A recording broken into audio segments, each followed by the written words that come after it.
Hey folks, welcome back to Let's Play Ghost of Tsushima. I'm the Mysterious JG. Finished a recording session and had another bit of off-screen goofing around. So I just made a little notepad file as I was going, writing down things.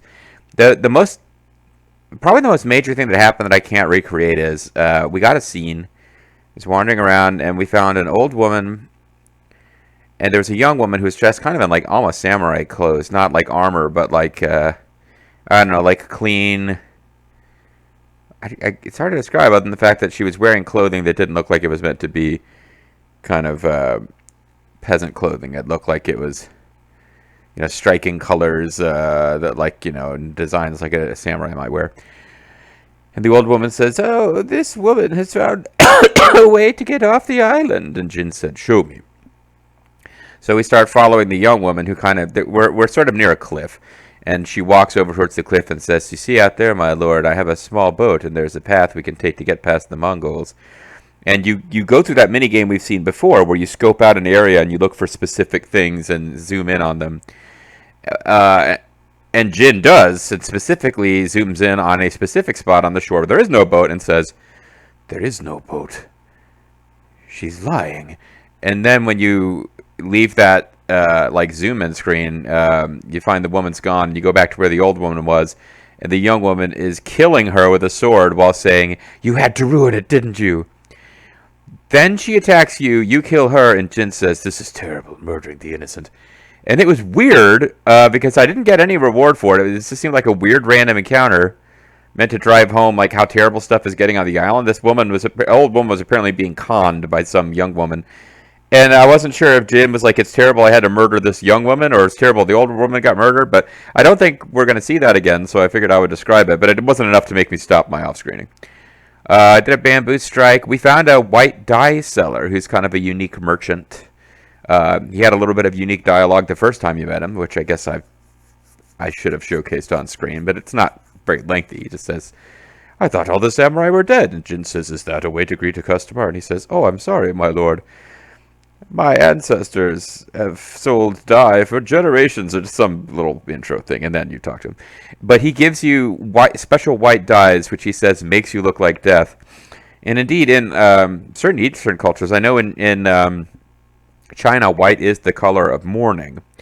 So I guess in Japan, when you wear white, it signifies death. I don't know, but I got a couple of I got a couple of like white versions of costumes we have, and then put on a straw hat so I could wander around, and Bobo would appreciate this if he could see it.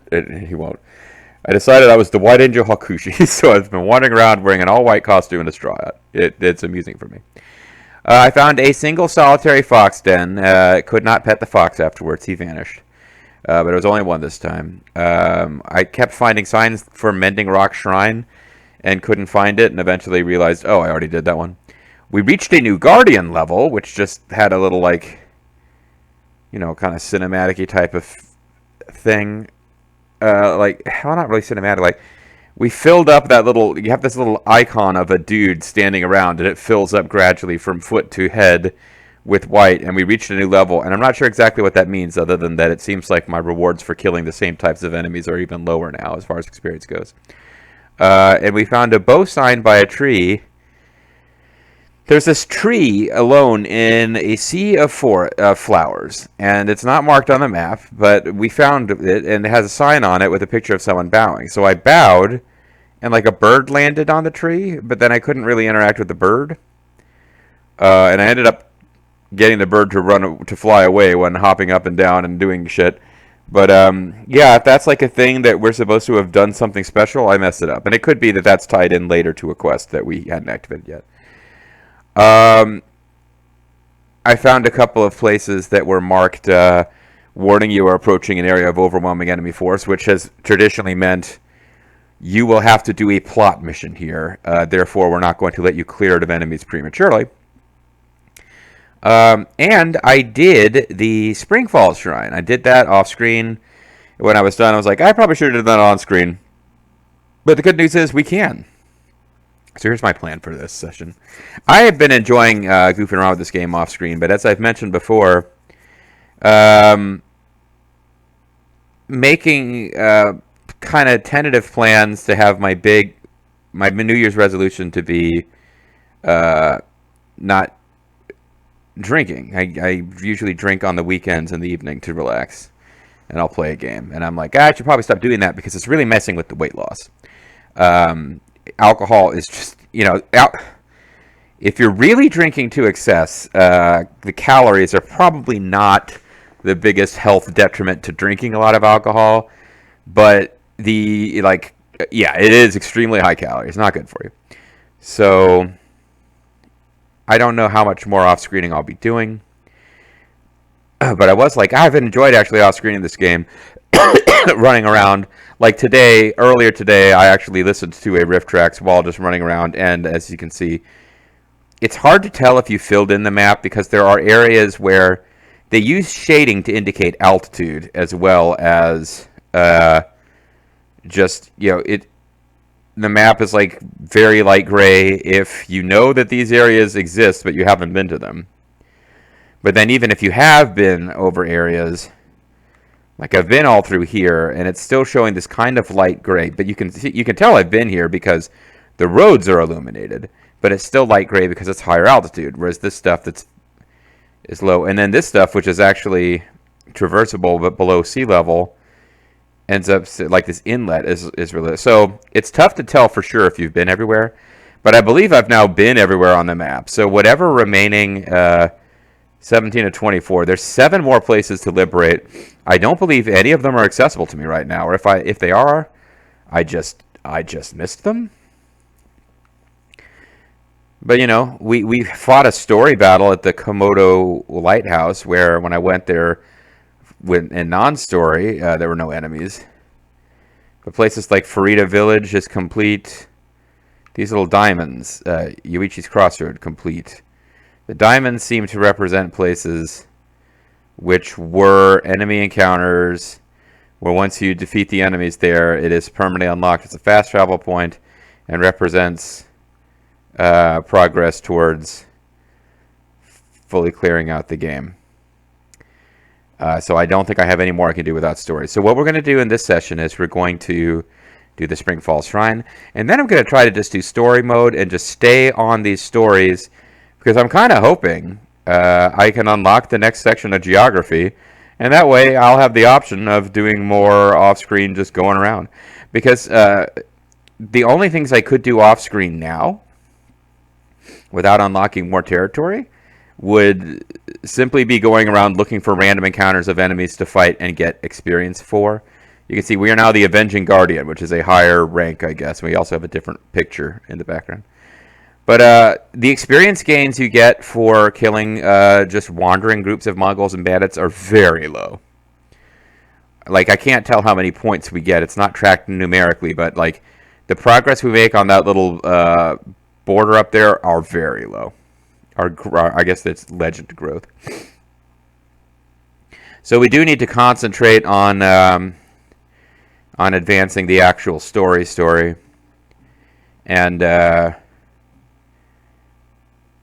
as an FYI, I've unlocked all the deflection and evasion. We don't have any more ghost wappets to unlock. It's very low priority for me to increase any of the ghost wappets, because our primary one is sticky bombs, and we've already put points into that. The return on improved mental fortitude is quite low. Similarly, it's the return on killer instinct here seems quite low. These would be 2 technique points to get. I would get killer instinct before I would get, that way we could play as Idol. I guess that would have to be killer instinct 2. Idol is the unplayable final boss of killer instinct 1. I don't even know if there was a killer instinct 2 or if you could play as Idol in it. I think you could play as Idol in Killer Instinct 1 using his cheat code, but whatever. What am I talking about? Like if we start getting points now, it's going to be a question of, do I put them into stances, or might they be useful for exploration? Like, is it worth doing points here? Because at one point I saved, I put a point into Fox Wind of Inari, then I couldn't figure out how it works. I looked up how it works, so I certainly could do this, but it seems like if you just go around exploring carefully, you find these things. And if you're very knowledgeable about this game, you're one of the two people watching is really knowledgeable. Maybe you're like, actually, JG, you've missed like 5 different bamboo strikes because you have to get very close to them before they mark on your map or whatever. Like, maybe, but this seems low priority to me too. So I think what we're doing now is just putting points into the stances, and I'll probably just vaguely try to figure out which level 1 thing is best, because it's the level 2 ones that seem useful. Because these are giving you additional moves, when in fact I don't feel like I don't have enough moves to use against enemies. Whereas down here it's like, okay, you're increasing stagger damage. Yeah, that's just like flat out, that's good. Like, you don't need to change your playstyle at all. You're just getting better passives. These are all actives except for this one. Actually, no, these are 2 of these are passive, 2 of them are active. And then the final ones are just purely well, no, this one's active. But yeah, what I'm saying is we'll progress through these, but not with a whole lot of gusto. It's not making a huge... It was a huge deal to finally unlock all the stances so that we would have... It's really important against these brutes to be able to use this kick move to knock their shields back. That was pretty huge. But now that I've got stances to use against all the regular enemy types, making each stance better is not huge. Like, I don't know why I'm taking so much time to explain the fact that if we get more ghost weapons, it might be important to level them up. Otherwise, we can kind of do whatever we want with these remaining points. We've gotten quite powerful here by just taking our time and fully exploring the first island. So let's go to... Actually, there's a few things. I found a single solitary haiku and a hot spring.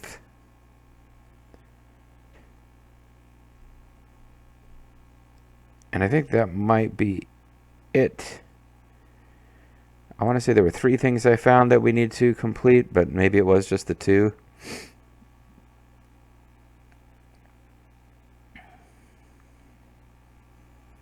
Yeah, a haiku, a hot springs, and if I become aware, like if I think of a different category of thing that I wouldn't have just done off screen, we'll do it.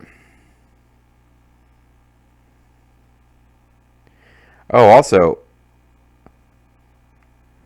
so this is a graveyard. They don't get marked on your map. So that's very much a thing. We might have missed graveyards. Like anything where I could have walked by off screen goofing around and not have it wouldn't have marked on the map. So if I just went by and didn't do it, I might have forgotten that I found it or never found it at all because I walked by close enough to have interacted with the area but didn't do anything. It's possible I've missed things like graveyards. Graveyards have singing crickets. They're a collectible. Here's an example of a place. You can tell by the map there's something here. It could be a graveyard. Graveyards always have singing crickets. So if I feel compelled to get all the singing crickets, like I find out there's a reason to do that, I'll probably have to break out a guide or something. Might as well just fast travel to these, even though this one we could have reached by foot fairly quickly. Fast travel doesn't take a long time in this game. So the White Angel Hakushi, what is he going to think about in the hot tub? Too hot, hot tub. Yeah. Yo.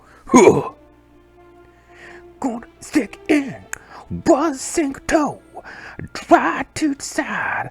If I can't get it out. Too hot, hot tub. Good old God.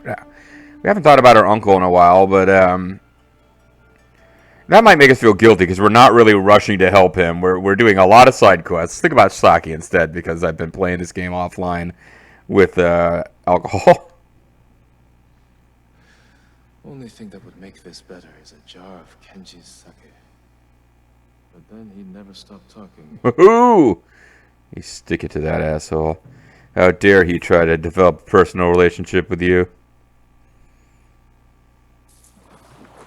Yeah, we haven't spent that much time with Kenji, but I guess he is kind of the chatty comic relief character. Alright, we'll do a haiku. I don't know why you bother with the haikus, really. Especially because I'm not even wearing the headband of murder. I've fully switched up to just going around wearing this awesome White Angel Hakushi hat. And you know what? Now that we're not really getting map clear anymore, the only reason to wear this is so that if you walk by a collectible like a bamboo scroll, you can detect it. So we should probably just be going around dressed in the Ronin attire all the time, because if we decide we want to... I think it looks really cool. The white version of the Ronin attire, I just think looks badass. And if we bother to... now I probably should have gotten Vanity sword and bow that are white.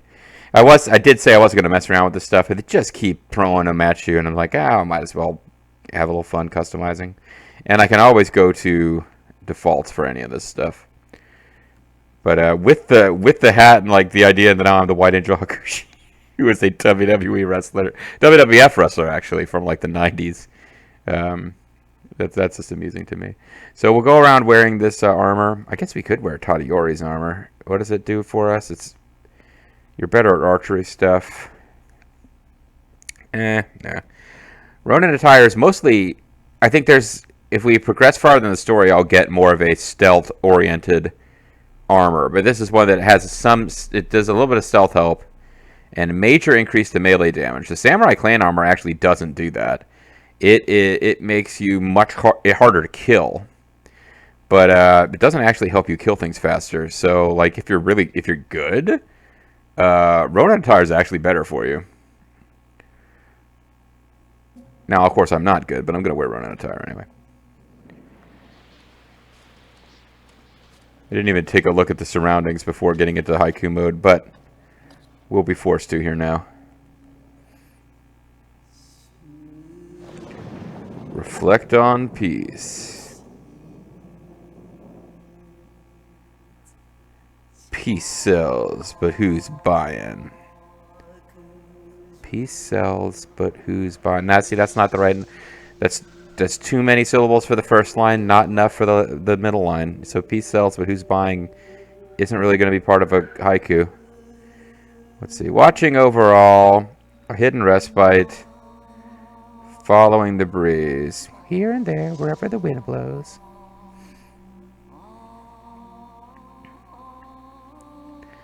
Cooling touch, invigorates. Deep breaths release to the wind. Gently cleansing, stand refreshed.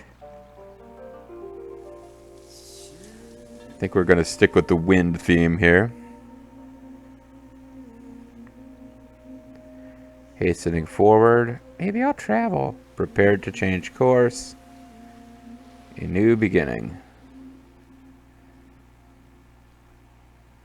Yeah, this is our haiku about the Black Belt Demon. She wanted to travel because she kind of had defeated Eigel and then needed a new beginning, right? So that's the story of the Black Belt Demon right there. Here and there, wherever the wind goes. Deep breaths release to the wind. A new beginning. Grass for a pillow.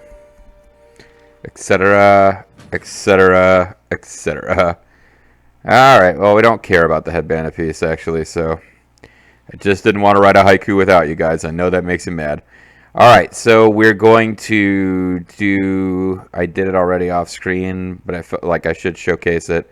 We'll do the Spring Fallen Shrine.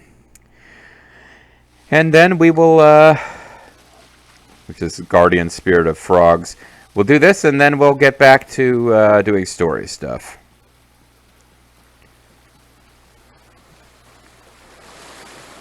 I either didn't notice you before, or some of these item drops replenish.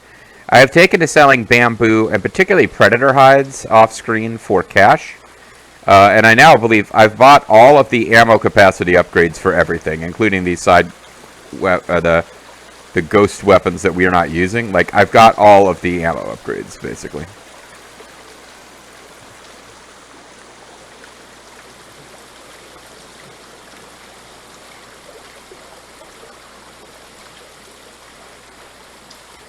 Sometimes there are little side paths that have you going up higher.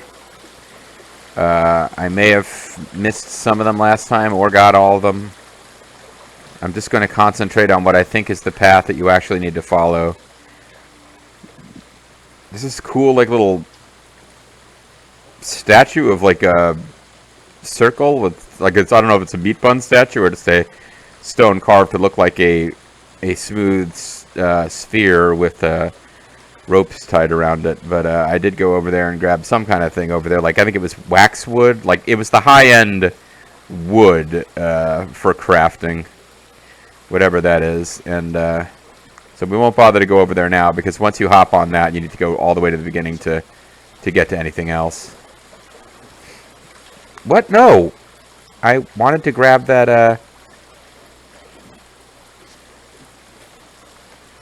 I didn't have the camera oriented right to do this, I guess.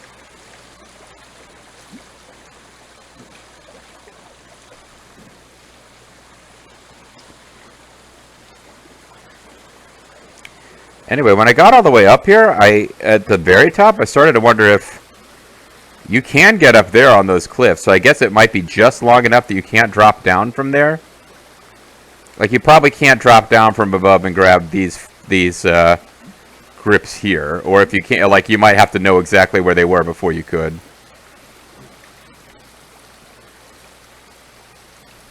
This, I think I missed this before. I couldn't get those flowers. Yeah. So if there's a way to get those flowers, I don't know what it is, because I missed the jump.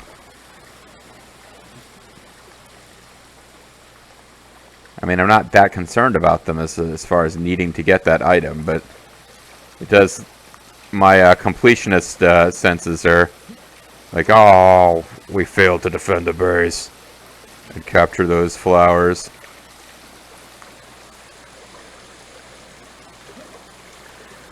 It does seem like this would be extremely dangerous in real life, doesn't it? Oh, this might be how you go get the flowers, actually.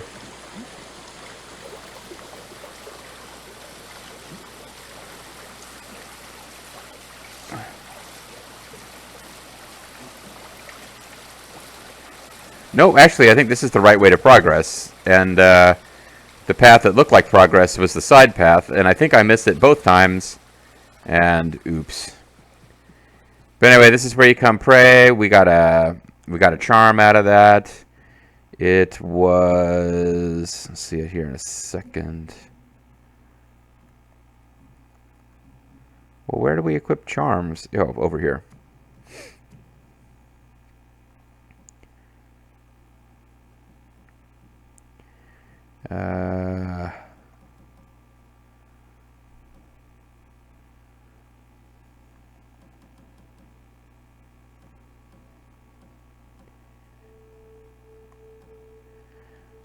This is weird. I thought we got a I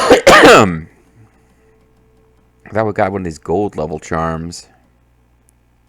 Oh, I did. Sorry. It was the charm of Mizu no Kami. Parries, perfect parries, and perfect dodges are easier to perform. So that's it. So that, again, that's good, but I like what we've already got equipped better. We'll descend the shrine. There was a little side path over there that would have had like fancy flowers and shit that we didn't get. It's okay. I can live with that. I forgot to really properly know what time it was when we started the video. I think we got about 5 minutes. I'm glad I checked. I would have gone way over. Okay.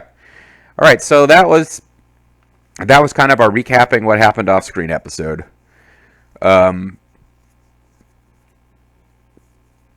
So we could just concentrate on continuing the main story. That's what I should do if I'm really serious about opening this area up. But I feel like we should pursue these side stories until we get to the point where they... Like, I don't know if we're going to continue to have Lady Masako tales. Are we going to have... this is tale 3 of 9. Are we going to have all 9 of her stories on this first island? Or do her stories also eventually segue over and have to be done on the next island? I figure we'll just do these side ops until we get to the point where the game is ready for us to continue to the next island. So, that being said, Kenji is the Saki guy. I thought we could do side stories for our friend... My friend the Squeegee, I love you. I thought we could do tales for Biosaki Cosmo Iron.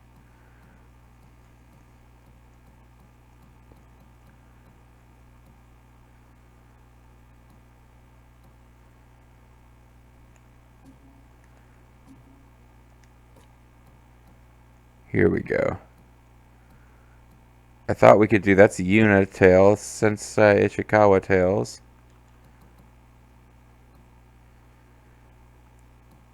Ryozo and his band of starving Straw Hat Ronin. Maybe he doesn't get a, like a little icon, and I thought he would be a guy. Recruit the Straw Hat Ronin. It doesn't say recruit Ryozo. So maybe Ryozo is just a character to give voice to the Straw Hat Ronin, but he doesn't really get to have his own storyline, which is a shame because I liked him. I like the sense that he was a samurai, he was of lower rank than Jin, but they were buddies. Because the backstory with everyone else is like they're all older than him. Like Lady Misako is somebody who knew his mother, and then Sensei Ishikawa was someone who I guess he trained with. Like the idea that he had a friend and an equal rather than either new folks he's just meeting or the previous generation, that appealed to me. I might be making too big a deal of it. And instead, it looks like we'll have a series of. No wonder they mentioned him as like goofy, like Jin makes fun of how he talks too much, because it would seem we're going to have an ongoing series of quests for Kenji. It's too bad we don't have Daravan here to provide a menu where we can go in and read people's backstories over the haunting menu music of Final Fantasy Tactics. All right, we'll fast travel here. Point out the target enemies with your sword attacks. Do it. Just do it.